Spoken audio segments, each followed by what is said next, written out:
Welcome to Chopped Greens. I am your host, Philip Amerine, sitting alongside the one, the only Red Hydro Flask. Ooh, Eggsy. Eggsy. You know what's funny? Eggsy's real name is Gary in Kingsman. Oh, well, yes. I'm sure he made the right choice in moving towards a more oval-shaped nickname. Man, that was a pretty good yoke you made right there, man. That was, that was a pretty good yoke. I feel like you're coming out of your shell right here, man. But you keep running with it, so that's all right. Oh, come on. We're just winging it. All right, let's... Okay, Kingsman 2, The Golden Circle. Okay, so as is the case with most blockbuster sequels, I felt like this movie just made me want, more so than ever, to get into the commercial business, because there's a right way and a wrong way to do commercials, and Kingsman 2 did it the best way possible. It was aloof, yet gave you a lot of points as to what was going to be in the story, but gave you no storyline. However, when You're talking about like all the trailers for the movie? Man. How many times did I see that? Frank Sinatra. Oh my god! Now the end is near. I saw that trailer so many times that it made me not want to see this movie, because I was like, I don't want to see the trailer anymore. I don't want to. I don't care. Okay, it's coming out. I guess we have to see for the podcast. Oh god, the stupid Frank Sinatra trailer. But the main reason why it didn't have any allusions toward what I thought would be the main storyline was because it didn't really have a storyline. I mean, it has many of them. It has an overwhelming amount, but none of them are the predominant storyline that makes sense within this world. So overall, I was disappointed, but I was excited going into it. It wasn't a bad movie. We've seen worse, and we've even seen worse sequels. Pirates of the Caribbean comes to mind. Mummy. Yep. We've seen worse sequels this season, but I was just overall disappointed in what the innovative first film. It just tried too much in this film. It made what the subversion of reality was the first one, the garnish really on that first movie. It just really used it as the entire salad this time, and it felt too much. Overall, your overall thoughts? You know, going back to the first movie, it blew so many people's minds. It was basically like a James Bond satire. You know, just more violent, more sexual, more hilarious, more like ridiculous gadgets. And yet, when you watch this one, the first one feels pretty concentrated in comparison. I totally get what you're saying with the too much of that stuff, but you know, it's so funny. I'm usually not a fan of sequels doing that, but I ate this movie up and I loved it. The narrative is pale, the script is pretty weak, but I don't know, just like all the stuff that's being thrown at me, like everything still feels so inventive and just fun to me that it wasn't like one of the best movies I've seen, but I had a fun time watching it, and I was laughing and smiling. I was like, what's wrong with me right now? Why don't robotic dogs? Oh, she's grinding somebody and eating him. He has a robot arm. Oh my, this is great. This just... You know what, Gary? I can totally get behind that, man. Yeah, Gary, we've had a lot of differences in our now rather extraneous and long history together. We now have a history of reviewing movies. However, I can honestly say I'm the most, and I'm going to use the word again, disappointed with your disagreement of my take on this film.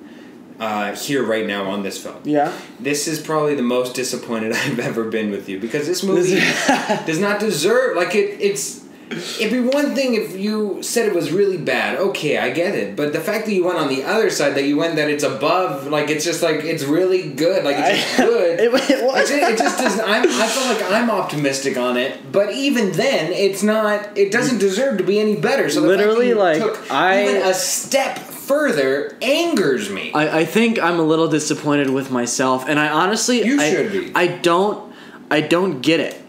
I don't know why. Well, okay, I do, and I'll expand on it. But I mean, walking out of the theater, I was like, I really enjoyed that movie. Why?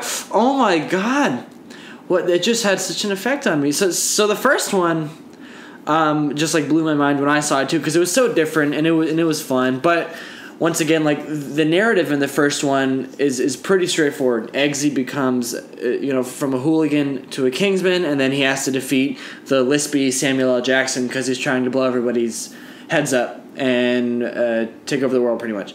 That's pretty straightforward. This one goes in a lot of different places. Sometimes cumbersome to follow. It's 2.5 hours long, but I feel like it covered up with all those flaws just with like sheer mania and craziness and throwing so much out there. And visually, I think it worked really well. So that all made it a really fun ride for me. Yeah, but okay, it's really, this entire film is gonna come down to that original take of mine where it dived too much into the surrealism. What made the first movie was that it kept itself within the bounds of a normal environment, of a normal world. Yeah. Except it just took some extremities. And honestly, another great reason was Samuel L. Jackson was a great villain, and he had great original henchmen with what was it, swords for legs. Swords for legs, girl. Yeah, forget her name. I mean, just really innovative and inventive. And I'll be honest with you, the main villain in this plot, who I guess actually let's do that right now. Poppy. We're gonna go through. Yeah, we're gonna go through the main pieces of the cast here. Taron Egerton plays Eggsy. Edward Hallcraft plays Charlie. Mark Strong is Merlin. And yes, of Colin course. Firth comes back, which is no surprise to anybody. Julianne Moore plays Poppy. We'll get back to her. Colin Firth reprises his role as Harry Hart, which they freaking ruined in the marketing. Which actually, you know what? We should touch on that really quick. Worst marketing choice ever, because I would have been so surprised when Harry came back.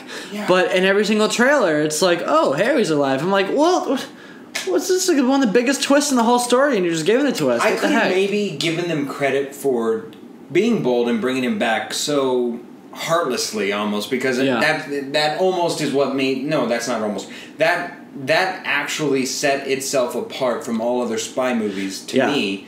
Was that they had the boldness and the bravery to kill off, I guess in the end, not their main character, but he was essentially like the half of the protagonist. You know, he was a really big part. When he died, it was like really, really sudden. It was an emotional moment that garnered a lot of validity for me. I mean, a lot of the action scenes that were so great in the first one revolved around Colin Firth. Yeah, I think he had the best acting choices. He had the best decision, and honestly, it validated that entire film for me. That they decided it solidified that it was an aberration from other spy movies, that it doesn't take itself that seriously. Yeah, and it's really just it was a declaration that this is a step aside from what is normalcy by killing off their main character, if not their secondary main character, what have you. But that they brought him back. I could have, in the mold of this is not like any other spy movie, I could accept that they brought him back had they not tried to gain a genuine moment or genuine moments of bringing him back throughout the film. Yeah. Had they just accepted it right off the bat and not made it seem so surprising to where the way that they approached it in the film was that it was a surprise even unto them that he was alive. Yeah. It was a surprise, and it wasn't like a rescue mission. It wasn't an acknowledgement of we left him to die so that way Eggsy didn't know. But there wasn't anything to really validate it for me. It was more of just, it seemed like poor screenwriting that they just decided to throw him back in because really they realized this film cannot revolve around purely Eggsy since he's not a strong enough character by himself. I was really enjoying the chemistry between Eggsy and Merlin, Mark Strong's character. I thought they did a great job. It was a different take on it, and I thought it was cool. And then, they threw in one of like 30 subplots with bringing him back. I totally agree with you on that. The romantic subplot with him and his girlfriend, and then the statesman I didn't need subplot. That. I realize that it's an aversion from most spy films, and really almost every other spy film, like James Bond, Austin Powers, go down the list. as soon as they connect with a girl in a previous film, they're completely ignored and dismissed into the next film. There's no follow-over. Yeah. And so that was something that was I guess an acknowledged takeaway that you can be like, hey, there's some continuity. I can appreciate that. However, I just didn't really care for her. Like, I didn't... Well, you know what? One thing I do have to say is what sucks about these two movies is that the female character writing is just sad. There's no strong... there was... what's her name? Roxy, the female agent in the first one. Yeah. She was alright, but then in this one, the female characters, they're just put in there because they're girls. There was one scene, which I'm sure you know the one that I'm talking about, where they had to use a tracking device that I thought was... They're getting a lot of flack on that. I thought it was unnecessary. I was honestly like, this. You could have either done it a different way. The movie would have been fine without it. I was like, I don't really like that at all. The purpose of it, which I suppose if you fully, pardon the pun, if you fully flesh it out. Oh Jesus! I didn't. It was not pun. Not Come on, man. It was, but I mean it. If you fully explore man, there really is no perfect way to say it. If you really dive into the full idea of what it is of putting some sort of national pride or putting the mission comes first beyond your personal romance or just putting the mission before your personal... They couldn't even twist it that way. It was just their... They could have fully explored that, and that would have been an interesting conflict. But it was more of just like, hey, we have to do this funny sex thing. And it was... it really served no point. Funny. No, it was like uncomfortable and weird. And even then, they kind of compromised on it to where... Now it's some sort of byline ethical dilemma of I didn't do it, but they tried to lazily write that in there, like, oh man, I don't know if I can do this, so I'm gonna make this call, and this is a really big deal. No, come on, just take that out. Like that's one thing I didn't appreciate. Hopefully, because there is a trilogy that's being made, or a third one. Hopefully, Halle Berry's character will have a significant, well-written role because I think that. Eggsy is a cool character. I like him. I like all the other male characters, but it just sucks that all the female characters are just kind of placeholders or sex objects. They're not much else. This film really did no service to Halle Berry, and it actually... she just kind of stood there. Were it not for Merlin being just kind of a... I feel like they should have actually... I don't know. I'm trying to think of the proper way to word this, but they should have probably switched Merlin's character arc and plight with Halle Berry's character. That would have been a great arc for her. You know? It's because what she ended up fulfilling at the end, I feel didn't really justify the minimalist approach for placing her in there, just because it felt almost secretarial. Yeah, and it just felt really close to sexist. I won't say, and it just there was no depth. Oh, there's like a lot. It's funny because the first movie there's a lot of sexist stuff in there, but what it was doing was it was making light of all the sexist stuff that happens in the Bond films that nobody talks about. Giving into it. Yeah, this one was just like, you know what, we're gonna take it even further, and it's like, all right, if you're gonna go differently, you got to change that up too. And just honestly, the conflict itself of what the villain was trying to do was fascinating. I actually appreciated very much so. You know what's so funny? In the first movie, I forget his name, something Valentine, Samuel L. Jackson's villain. Valentine, yeah. His villain was trying to save the planet, and he saw no faith in humanity for climate change, so his solution was to kill all the humans. And I thought that was really interesting. And this one, like you said, does the same thing. It's about saying how bad the war on drugs is, and the only solution is to legalize it. Is just to legalize it. And I'm like, you know what? This is a great little political commentary. So that was really interesting. But even then, it brought up something I honestly don't even know that I've ever seen fully fleshed out. Again, I'm going to stop using that. But it fully explored throughout an entire genre where the main controversy is a drug dealer drugging it or consciously drugging and poisoning its own constituents. Yeah. It's accidentally happened, or you can overdose or what have you. But I've never seen someone where that question is, why would a drug dealer poison its own drug base? Yeah. And that was utterly fascinating and actually a really smart way to think and act out that idea. That was genius. I loved how she wanted to legitimize it, how even beyond that, the president was just sufficing her and turned it into an end-all be-all and the final say in what it is. I like every single thing about that specific arc. Yeah. I loved. I just feel it was poorly enacted through, especially by Julianne Moore. Oh, really? I was about to say, man, I thought she was great. I totally did. I totally saw her mail it in this performance. It was god-awful. I'm not even kidding you. That was probably the worst Julianne Moore performance I've ever seen her perform. Oh, well, okay.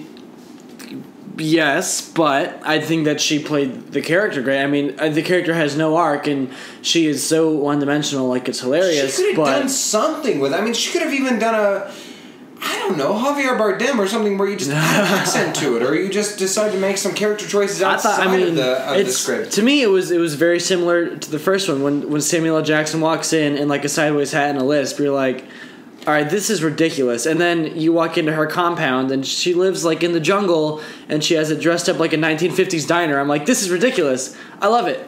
But it was environmentally ridiculous. It was not themselves being difficult or different.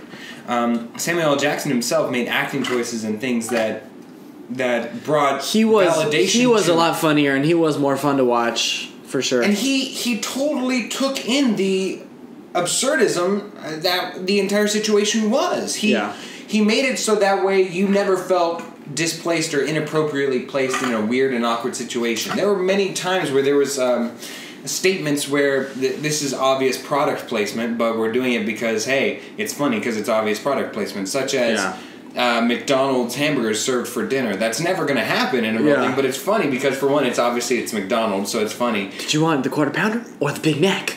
I'll take the Big Mac. Yeah, and it's just absurdism and funny because even the person himself was a commentary on life and just how absurd the world is, and he himself is that a character. Julianne Moore did not deserve it. She to me was just totally mailing it in and taking the easy route of just being being all like sentimental. Well, I mean but that's also the way that the character was written, you know? You can blame it on one or two ways. It was poorly written, poorly executed. Just the character and person. I do have to say, as far as head-to-head henchman goes, I really wish Swords for Legs would have been resurrected because Robotic Arm was pretty cool. I like that it was the character from the first movie. Yeah, I thought that was continuity cool in that aspect too. Like, it makes it a little bit more involving. But I mean, Swords for Legs is legendary. I forget her name, but I just remember running around and chopping people's head off with her legs. That was so cool. Bring her back. Let's go to what was really cool and turned out to be really not cool. There is, and I didn't think I'd ever say this, but there is such a thing as too much Elton John. I was loving that. I was enjoying it. I was greatly enjoying it, and then until at a point I was wondering, wow, Elton John is real. Like, he really earned a paycheck here and is acting, and I wanted a cameo of Elton John, and maybe even when they do that public service announcement with him, and he's like, "Get out of my room!" I was like, "This is hilarious." Yeah. But then they went too far. Completely made it. I think he had more screen time, and I think I read this, more screen time than Channing Tatum and Jeff Bridges combined. Which is a complete disservice. Jeff Bridges killed his little performance, as did Channing Tatum. I actually really enjoyed both of those performances, and I wish that they had been brought out longer. And unfortunately, we were stuck with Pedro Pascal. Yeah, Pascal. I mean, did you know serviceable? But he totally felt like he stole the character arc that was Channing Tatum. Well, did you know that Channing Tatum and him were originally cast as the opposite role, but then they switched because Channing Tatum's like scheduled for a different movie. And it is funny. I couldn't stop thinking. I don't know if you watch Game of Thrones, but he's the actor who plays Oberyn from Game of Thrones, and his accent kept slipping, his Texas accent, and I was like, you can bring him back. Oh, for for whiskey.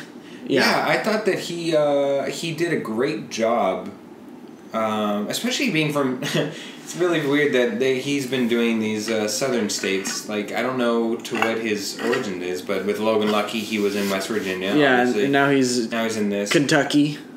Strong standout performance for me was Mark Strong. Yeah, oh man, Mark Strong was awesome. Again, just as Colin Firth's now it's wistless, it holds no weight. But his death in the first film, first Kingsman. Mark Strong.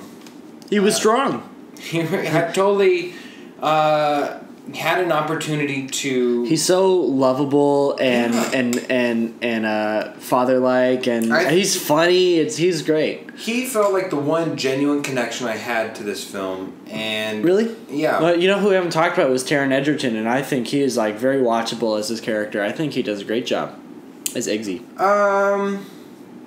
Yeah. Fine for me. Totally just blasé. Where Julianne Moore I thought totally bombed, and Mark Strong totally stepped up to the plate. Taron Egerton was maybe a little bit better, obviously, but that's Max. The first movie is obviously very character driven about his development, which is more watchable, but. And there were just a lot of dead ends where they just did not explore any further, and. They were just going on this road to just end character arcs for no particular reason. When Eggsy is seeing his friend just go through his super secret spy stuff, and he's yelling no, and then the father is like, why should I put it down? It was purely comedic, but it was never revisited. It was never. It just that we move on from there to them getting married at the end. And again, that's a spoiler alert, but.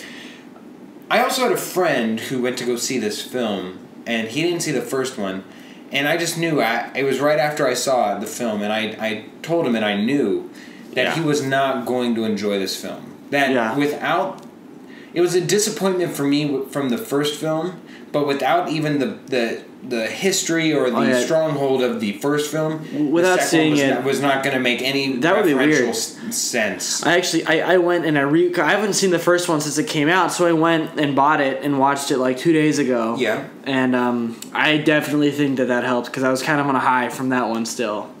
So, and you know. I think that kind of goes to a larger point about this movie. If you loved the first one, you will most likely at least enjoy this one. If you thought that the first one was too much, too weird, too silly, you're going to hate this one because it is just more of that ridiculousness. So if you're not really a fan, if you're not really into that, don't see it. But if the first one, if you liked it, I mean, you'll at least have a good time watching it. You'll get something out of it, I think. It's really hard to go throughout this entire film, but there were a lot of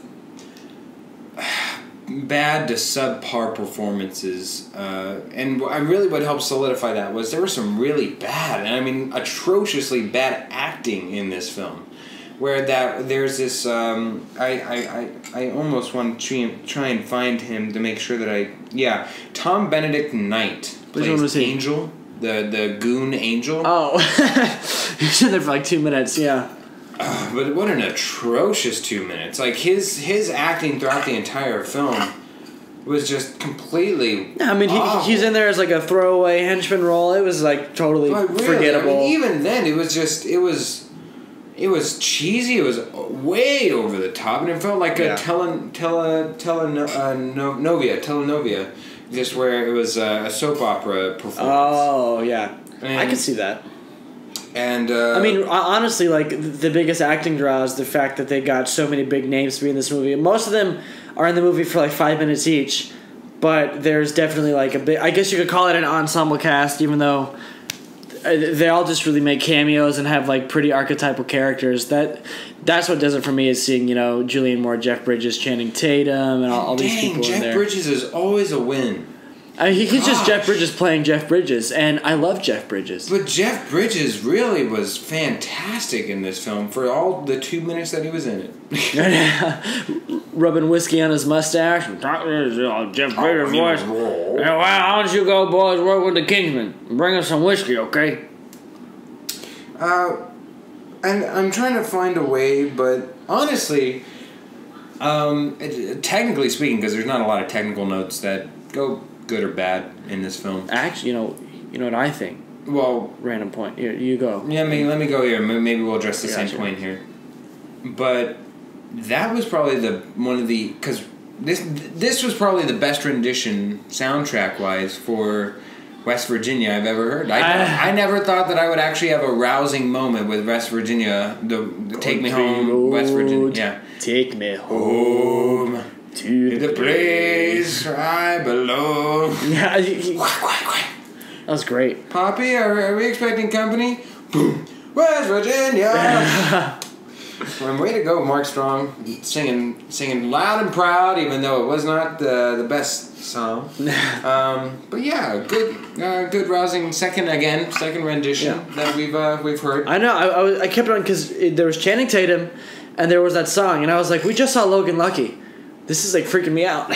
I know that this entire summer has really been revolving around itself. Country road, man. Yeah. But what you were going to allude to a point. I was going to talk. You started talking about technical stuff. What's interesting about these movies? So I cannot stand like too much CGI action, which I think a lot of American slow cut CGI action. Yeah. Well, a lot of American and Western action movies tend to have CGI action that is cut really, really, really fast. So there's a lot of cuts, a lot of stuff going on. And think like Transformers, Batman vs. Superman, that kind of action.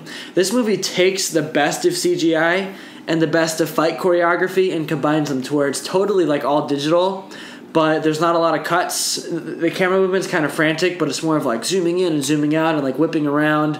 And I love all of the action sequences. I think that's something that really took it to another level for me, was the action sequences were so inventive and fast paced, and I was really engrossed like from the first one that starts like 30 seconds in, and then the last sequence I thought all were fantastic. And I don't say that lightly because so many films have CGI action sequences, but I think that Matthew Vaughn, if you've seen Kick-Ass, he directed Kick-Ass too. Oh, yeah. He kind of sets himself apart with his direction of action scenes, I think, and that's something that I really appreciate. Yeah, and honestly, that opening sequence, action scene, was fantastic. Yeah. It's probably top 2 moments in the film. That and then the one where he and Harry are like marching through the compound to that song. Yeah, I thought that was cool. I really wish that they had incorporated more of that. It was really. And then at one point they're like freaking sliding down an avalanche in a ski lift, and there's so much of that. Like there's so much just mind blowing. Like, oh my god. And I eat that stuff up, man. Yeah, and unfortunately, they spent more time on a story in this film without actually having a story to expound upon, which really deprived the audience of a great film that really just turned out to be blah. It's just I don't think it's great by any means. I don't think it's bleh. I thought it was fun and good. Yeah, you're blood dumb for thinking that, but it's all right. All right. Anything else you really want to say that stands out for this? It's not as memorable as the first movie. Not at all. The first movie is definitely I wouldn't say like groundbreaking, but it's so different and it's such a hoot. The second one, more the same plus more balls to the wall ridiculousness, which say that one more time. Balls to the wall. Okay. More balls to the wall ridiculousness. Sexism, can't get behind it, but the action sequences and the sheer what is going on, I love it. Elton John, you are great. I can totally get behind it. If you can really suspend your disbelief and sit back and just when you watch it, drink you will like have a great 5 time. beers before you go. Oh, if you got drunk and watched this movie, you'd have such a good time. You know what? That's a great idea, Phil. Thank you so much for giving that to me. But no, that's pretty much it for me. All right, yeah. Overall, the famous Boucher bars. How many Boucher bars are you going to get? You want to go first this time, or do you want me to go first? I'm going to give it a 55. 55? Yeah. Yikes. I'm going to... Just barely above bad. But... Just 73. Solid 73. Not in great by any means, but a good time. Narrative is... but I guess I'm saying good time. It's just so fun. I just have fun watching this. Always revolves, comes back. It's so self-aware. It's like, we know that this is a dumb, ridiculous movie, and you know what? We're just gonna put more dumb, ridiculous stuff in it because why not? Elton John, have 30 minutes of screen time. Wear this ridiculous outfit. Julianne Moore, eat a human burger that you just made. It's fantastic. Yeah, that was I was really hoping that they would withdraw that and then just it wouldn't actually happen, and then it didn't. Yeah. It didn't. So yeah. All right. So after this quick commercial break, we will be back with Give me 5. Give me 5 questions now to the place. Is it paused yet? No, I wanted to get that all.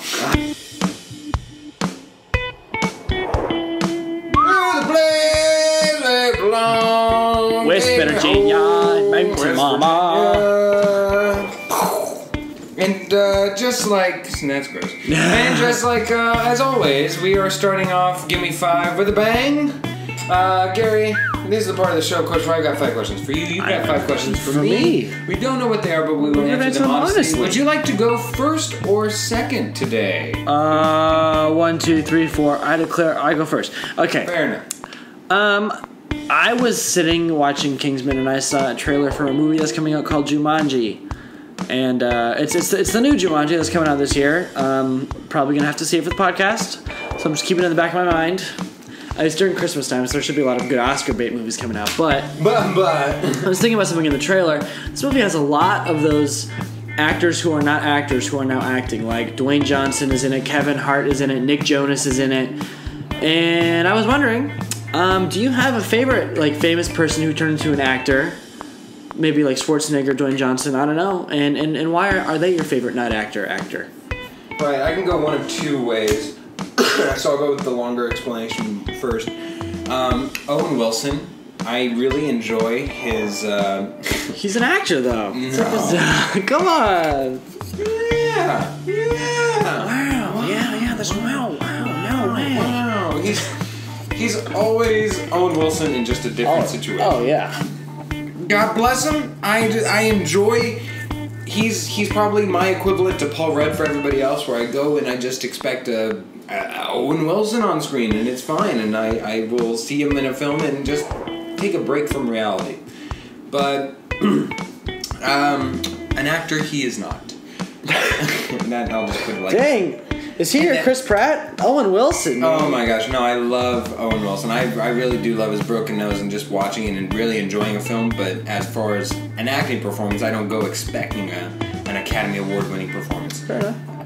But my second one, which just takes 2 seconds to say, John Cena! He's great, man. I love John Cena. I know. Gary, it is reported on BuzzFeed that not only is Kylie Jenner the only pregnant one in the family. Oh, Kim. Kim is also pregnant. Kimby Praggers. But you know who is really dropping the biggest bomb? Who that? Uberfacts! Oh, we're starting up with Uberfacts in the first question, and I got you all the way around there. Let's start it off, because third question is never the best. Let's just swap it up. I hate being predictable. Wow. That actually really freaked me out. I was like, where? Oh, he's going to ask me some Kylie question. No! Oh, my God. Oh, my gosh. This is, of course, the part of the show where I've got 5 sets of facts for you. Each one has one fake Philip fact. Didn't I go 5 for 5? I did during Mother. Yes, you did. Yes, you did. You got to keep the streak 100%. Yes. So, this, of course, holds one fake Philip fact in each one. Philism. Yes, I need you to tell me which one's the fake Philip fact in each one. Are you ready? I'm ready. All right, let's go. First one. Submarine sandwiches were named after being invented by John Dooley, a lieutenant who trademarked the name during his tour on a U.S. submarine, the USS Poseidon. Fact number 2. Google has found that GPAs and test scores are, quote, worthless as a criteria for hiring. And fact number 3. Staying woke for 18 hours has the same effect on you as drinking 2 to 3 beers. Which one is the fake Staying fact? woke? You mean like staying awake? Sure. All right. I always stay woke. All right. I'm gonna go with number 2. Number 2. Google has found the GPAs? Yes. Okay. The streak is dead, and I completely made up John Dooley on the USS Poseidon. Oh. Oh, no animal facts in here for you to sniff out there, huh, Gary? Huh? Yeah, you need to put some more farting iguanas in there. Farting iguanas. Actually, that was right, wasn't it? Yeah, no, it was right. It's Okay, just yeah. so it was like Kingsman 2. It's just so Right. ridiculous. I just had to believe it. Okay. Fact number 2. Or fact set number 2. Oxford University claims to have done the most scientific studies in history with over 15,000. 15,000. Wow. Wow. Acknowledged studies being acknowledged. Drinking just 3 cups of coffee a day can make women's breasts shrink. Wow. Wow. We're looking at fact number 3. Looking at pictures of cute animals makes you more productive. Wow. Which one's the fake fact there, Gary? I'm gonna go with let's see here. Number 2 was the fake fact. Wow. Yeah. Number 2, just drinking 3 cups of coffee a day. I don't think you know a thing about jugs, Phil. Okay. And the streak is back alive, except the wrong streak. I completely made up Oxford University. Are you serious? I completely. There's some good facts right Thank now, you man. very much right now. All right, then the third one. Here we go. Fact number 1: cuddling can help relieve headaches. Aw. Fact number 2: squirrels only eat acorns and en masse are allergic to peanuts. And fact number 3: caffeine helps increase your ability to learn, understand, and remember. Which one's the fake Philip fact? Number 2, it's an animal fact. It is the fake one. I was wondering if I could double stick you out. Yes. All right, so you're 1 for 2. I knew it because I'm pretty sure when I was camping with my girlfriend's family, like a chipmunk ate like our bread or something. Chipmunk. I said squirrel. Oh, same thing. All right. Right? Yeah. Yeah. Here we go. 4th one. Fact number 1: the Constitution was originally written on a length of wax paper and then transcribed officially onto parchment paper once the Constitution was approved. Fact number 2: men with larger bellies and higher BMIs last an average of 7.3 minutes longer in bed than slimmer guys. And fact number 3: the world record for the longest pee is 508 seconds. Which one is the fake fact? The first one. Those last 2 are probably true. You want the last 2 to be true, don't you? Hey. The point is that you are now back on the streak. Of the wrong. No, of the good one. Oh. You're good. I completely made up the Constitution. So do you realize what you are right now? I'm 2 for 2. You're a make it or break it moment. Man. You can either be a loser for the week or a winner. Winner. All right, here we go. The last one. Every human being starts out as an anus. It's the first part of our bodies to form in the womb. That explains a lot. Fact number... not going to say anything. Fact number 2, Alicia Keys has been friends with Beyonce since the age of 13. And fact number 3, 322 pairs of socks is scientifically the most amount of socks a person can wear before suffering from asphyxiation. Which one is the fake fact? It's either 2 or 3, for sure. For sure. Faux show. So Alicia Keys and Beyonce, 613, or the 322 socks. I'm going with 322 socks. Why is that? Because my gut says, and you're giving me the look, trying to get me to question things. I'm just asking. There's always an ulterior motive to your questions, man. The point is that you were correct. Oh, to stay away from the first one. Every human being starts out as an... Man, the slippage. Every human being starts out as an anus. That's correct. I'm going to give you the chance to opt out. Would you like to switch? Stop, man. Stop. Alicia Keys. No, I'm keeping it, man. I'm keeping it. All right. Unless you're doing like triple psychology on me, and you really decker. do want me to. Nope. All right. Yes, you're correct. That is the first one. 322. If I'd have done 313, it would have worked out. You know what this means? 8 out of the last 10 I have gotten correct. Wow. So overall, you're 8 for 122. Seriously. All right, your turn. Alright, so really sad news. We just saw a British movie, and there's some really sad British news happening because Big Ben, the tower clock in London, is going to take 6 years and billions of dollars to repair. I really want to go to... Yeah. They're doing tons of repairs on it. I guess it's been damaged, and they haven't done it in a long time, so they're closing it to tourists. And I'm really sad because I really want to go see Big Ben. How does one close? Or, like, you just can't enter? Yeah, you just can't go into it, pretty much. Well, I mean, who cares? I mean, you just look. I would go into Big Ben. I would. And then also, like, it's not ticking anymore and, like, doing, like, the big ding. So it'll be right only twice a day now? That was great. Thank you. But, anyways, that's a historical landmark that I'm missing out on. I'm really sad. And I have a few of those on my list. And I was wondering... Total side note. Are these Capri Suns up for grabs? I mean, toss one over here, bro. There we go. Yeah. All right, Capri Sun break. Here we go. I'm so sorry. I rudely interrupted your question. That's all right. Capri Sun's necessary. Yeah. So, what are your top 3 historical landmarks that you would like to see? Top 3 historical landmarks I would like to see. Well, I would like to see the Sphinx. Oh, yeah. I realize Egypt is probably one of the worst places, but it's probably honestly in 20 years you never know. Yeah, it's completely due to the fact that I love the original movie film so much that I want to go and buy us actual scarab, and I want to go see some tombs. So like those, like the Great Pyramids and the Sphinx and all that, I would love to see.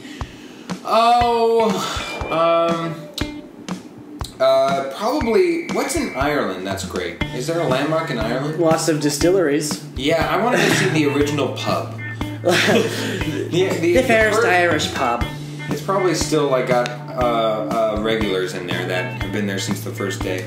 And then, because I love Ireland, and then of course the Leaning Tower, or not the Leaning Tower, forget that, I'm sorry, I meant, what's the French tower? The Eiffel Tower. Oh! The Leaning Tower of Eiffel. I only want to see it so that way I can eat a croissant. That's the only reason. Sit at a French cafe under the Eiffel Tower. Yeah. Have a cappuccino and a croissant. Merci. That was an awful time to take a drink. Merci, monsieur. All right. But there we go. Okay. Sarah Sanders has an interesting choice of words for NFL protests. Oh, are you talking about Yes. During Thursday's press briefing, the White House press secretary continued to push the message that NFL players were anti-flag and anti-military, despite players' repeated purpose of highlighting social and racial injustice. Excuse me. When pressed for clarification, Sanders called the issue, quote, pretty black and white, end quote. Gary, what time have you experienced the worst case of inappropriate wording in your life? Alright, one of them immediately jumps out to mind for me. I had just gotten hired at Starbucks, and my store manager, she and I are pretty close now, but I didn't know her that well then. And she had just dyed her hair, and I was really nervous to talk to her, and she came in, she was like, hey, like, how does my hair look? And I meant to say, it looks awesome! But for some reason, something clicked in my brain incorrectly, and I went, it looks awful!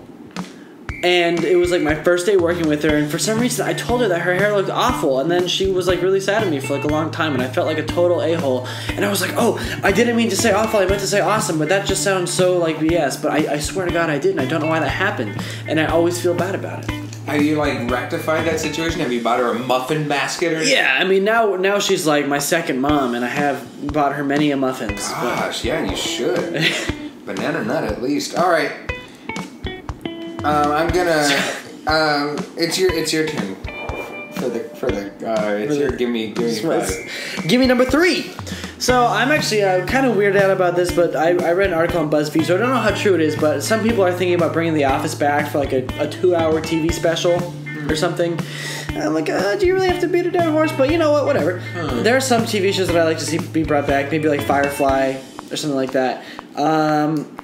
What is the one TV show that you think was canceled maybe too early that you would like to see brought back for a movie, a reboot, something like that? Interesting. That was canceled or ended too early. You know what I would like? I would like a full-on length film of Breaking Bad. Ooh. Either Breaking Bad or Dexter. both of which have the material to be a film. Yeah. That I feel, if directed right and done right, actually have great source material for a film that can either revolve in the time of which the TV series set, or apart from it, just in that universe. So yeah. Nice. More somber news. Julia Louis-Dreyfus announced she has breast cancer in a post on her official Twitter account. Quote, 1 in 8 women get breast cancer. Today, I'm the one, Louis-Dreyfus wrote. The 56-year-old actress went on to say, the good news is that I have the most glorious group of supportive and caring family and friends and fantastic insurance through my union. The bad news is that not all women are so lucky, so let's fight all cancers and make universal health care a reality, she concluded. Gary, have you known anyone in your life who has been affected by cancer, and what else can we do in the fight against cancer? Well, thankfully nobody who I'm directly related to or living with has or has had cancer. They have like other health problems, but cancer, like, you know, the big one, they haven't yet, which is really cool. But you know, I know a lot of friends who have been. Didn't your mom have? My grandma is actually a cancer survivor. Your grandma, yeah, I know. See, like, I know a lot of people who have had it or have had people affected by it. And honestly, like, to my grandma, still going strong. Yes, Grandma Amerine. Is that her last Grandma name? Peta, but it's all right. I'm sorry. Phil's grandma. You valiantly tried. But I just like the biggest thing is more research, more awareness, more donations. That's the only way, and the only way we're going to get past it is through innovations in modern medicine. So putting more and more resources into that is the only way it's going to get better. Yeah, the one thing I know about cancer is because it's really when I as an ignorant point or statement that first comes up when you ask, well, why haven't we solved cancer? Why haven't we found a cure for it? The biggest reason that I always hear is that each individual form of cancer is its own variation. Mm-hmm. So it's like trying to figure out the cure for a broken. I don't know. There's really it's like the cold. It always evolves. Yeah, and it's just always in a different state. And you know, breast cancer is different than leg cancer is different than eye cancer. It's all different. So, your turn, sir. All right. I have another. Shout out to Julia Louis-Dreyfus. Continue to fight. And congrats on her Emmy win, too. Yeah. She's won like 6 for Veep, which is awesome. I need to watch that. I need to get on that. After I found that out, I was like, man, it's absolutely the most funniest show on television. And I hadn't heard of it until like 2 months ago. Yeah. But depending on how you feel, news, Mr. Hugh Hefner has passed away at the ripe old age of, I think, 91, 95? 93, it felt like. 93. Built a giant empire of sexuality, I'll just say. I've seen reactions on both sides for people who appreciate him as a visionary and as a revolutionary, and other people who decry him as a sexist and a misogynist who shouldn't be as celebrated as he is. So, do you appreciate him for being a product of his time and changing how we feel about certain subjects, or do you think this is overblown and he was just like a sexist old man with a weird obsession? Like, which side are you on? Right. I tend to be the type of person that chooses to separate the art from the artist. Mm-hmm. And with that mind of thinking going forward, I think what Hugh Hefner did, has done, and his effect is long-lasting. Mm-hmm. More so than even just for the sake of putting up a brand known as Playboy and what it stands for. In its time, it was groundbreaking, and primarily in the current political time that we're standing in, really was an advocate and a forerunner on First Amendment rights. Yeah. And that's why it's the First Amendment, because it's so important. And that he was an innovator and a conservatist as far as it goes for just in a lot of different ways. Because I obviously have a quiz of Hugh later on in mine. Yeah. But overall, I will say, if I can enjoy PYT and a thriller and everything about Michael Jackson, but yet still not condone his personal lifestyle, I think I can do the same with Hugh Hefner, who I would argue anybody associated with that life and lifestyle, you can't go in there, yelling ignorance that you had no idea what you were getting yourself into. So, there's probably there's blame on a lot of sides, but claiming ignorance past a certain point, I think, is falling on mute ears for me. Yeah. Gary, there are now 2 major stories on ESPN.com concerning esports. You know what esports is? Yeah, video games. Video games, fantastic.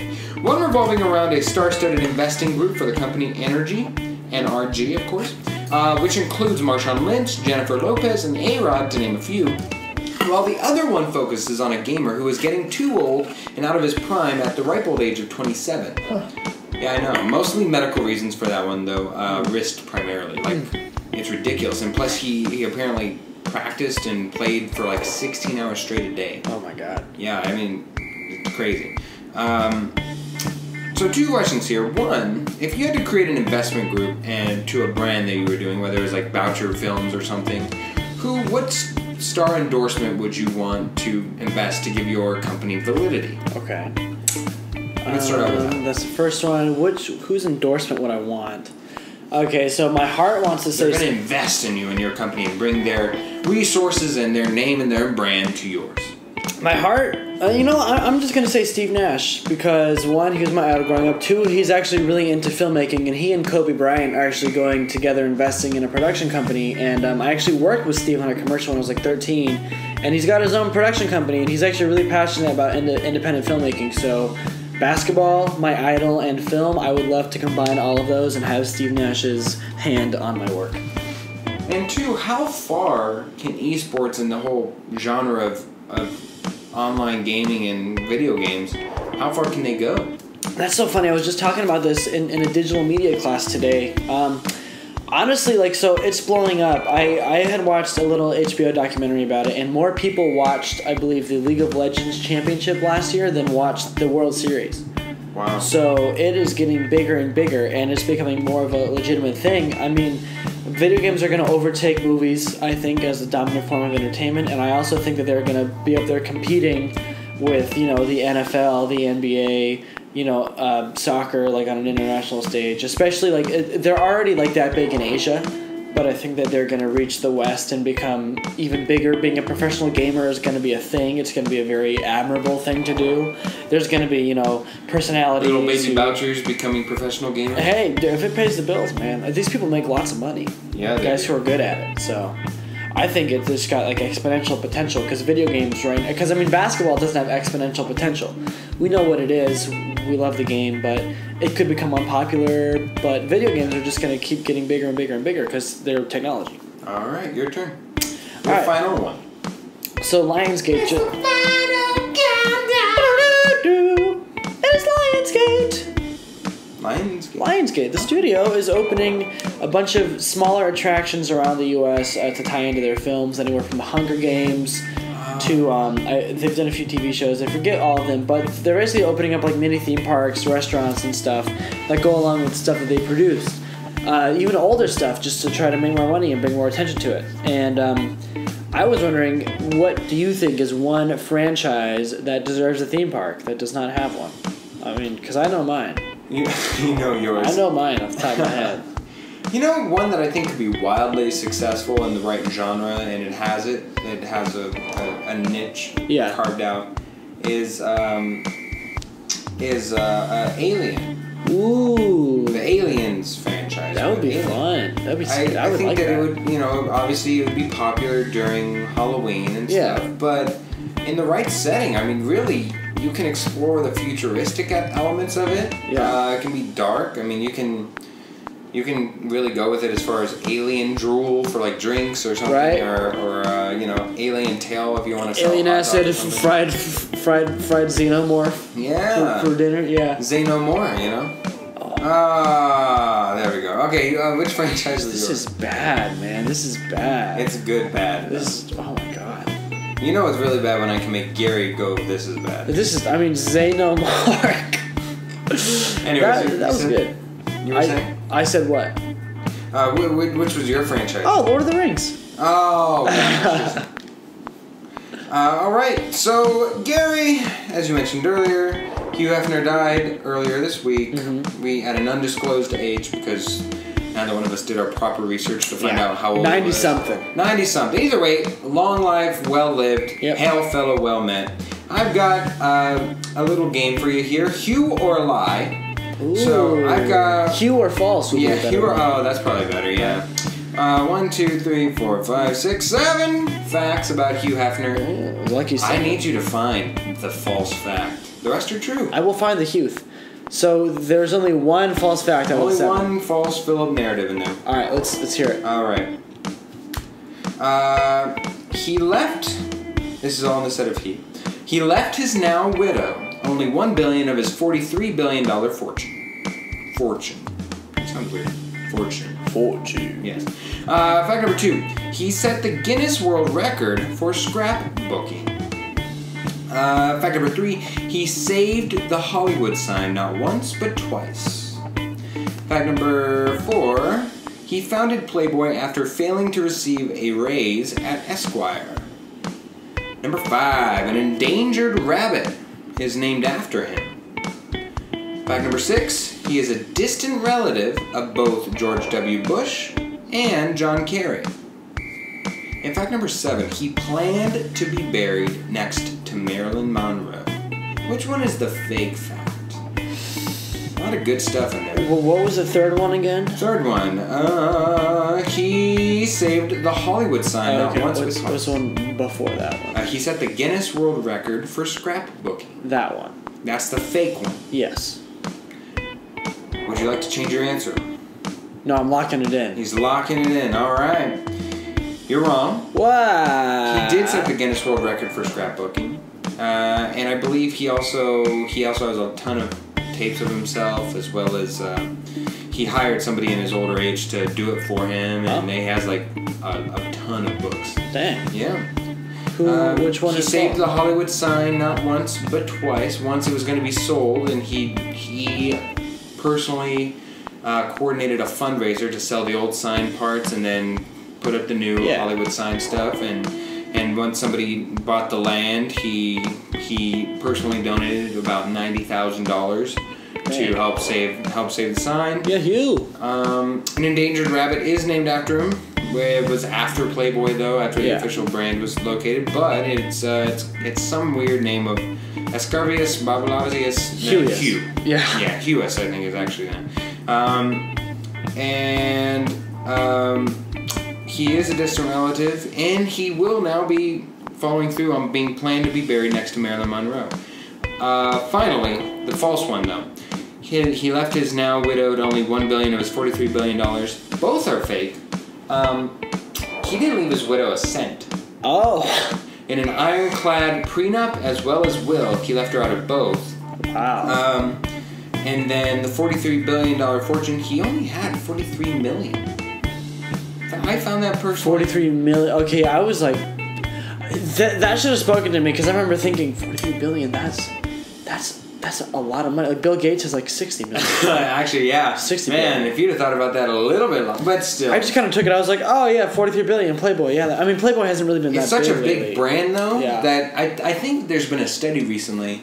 Within, I say this recently, but it's been within the past year. But Playboy as itself, even though it's moved away mostly from pornography, I think it dips its toe back a little bit. But yeah, they actually don't show any more nude pictures in their magazines. Yeah. Yeah. It's recognized as like it's in the teens of most recognizable brands in the world. Really? Like if people just point to the bunny, they're like, oh, that's Playboy. Yeah. So it's an interesting. It's one of those interesting things where you're you're held to just one genre of thing and then expanding the brand. Yeah, they're the biggest in that. Holy cow. Yeah, but it's also a weird deja vu brand where it's hard to get branding opportunities beyond. Yeah. So, all right, fail, hello, well met. Hugh Hefner there, the captain, as they called him in the house, in the mansion. I wonder who gets that now. Interesting. Probably his kid. His kid seems pretty cool. I watched an interview with him on Business Insider. His kid seems pretty genuinely nice. Oh, okay. Yeah. I've never even heard of his kid. His kid's Cooper. Cooper Kid. Cooper Hefner. Kid. Okay. Yeah. Okay, so next week we decided we're going to be watching another fantastic Tom Cruise narration. Hey, Tom Cruise is great. He's definitely better than that shitstorm known as Chris Pratt, and let me tell you. Hey. Come on, man. Just don't bring Owen Wilson into this. Oh, my gosh. Wow. Oh, wow. Oh, my gosh. Wow. Yeah. All right. Now that we're done with all the puns and all the sayings, thank you for listening to Chopped Greens. As always, listen to us on... Oh, wait. We didn't say the name of the movie.